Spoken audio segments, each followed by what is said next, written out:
Welcome back, ladies and gentlemen, to the European LCS here live from Cologne as we're about to dive into SK versus Fnatic. But first, I'm joined by Lucas Schenke, who is the sports psychologist for SK Gaming. Now, Lucas, you're in a very unique position working with these players, so tell us what your day-to-day looks like. Well, actually, it differs a lot. Sometimes, well, if you remind last split, if it's running, it's like a basic rule, never change the running system.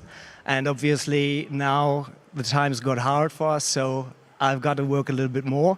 But it's not like that I do like the whole thing on my own. It's always a team effort, and I provide like know-how.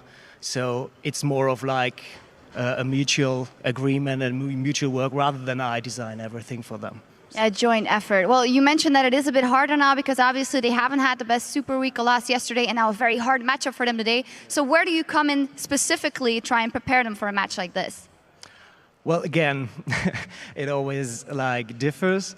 At the moment, I think we've got like issues more on a tactical level, not so much on a psychological level. I think on a psychological level we are still strong, but in general, it's always important that you keep the mindset of losing is actually part of the game. It's important that you don't forget about that.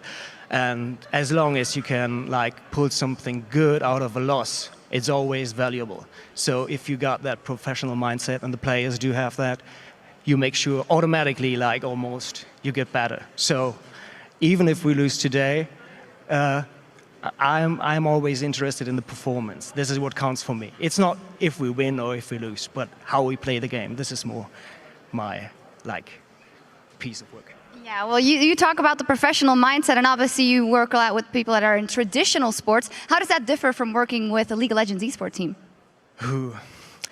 Yeah, I could speak about that for hours, actually. Go ahead.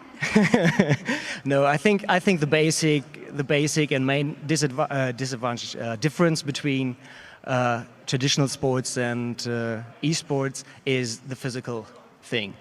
Obviously, you can, if you want, spam solo queue for the entire day or scrim for the entire day, which you can't actually in traditional sports. After 2 or 3 hours of playing soccer, you're exhausted. You don't have that. So how do you rate this advantage of having additional time, and when is the point reached where you say, okay, no, stop, we get burned out? So this is, I feel, like an important point to notice always, just to crunch on the surface.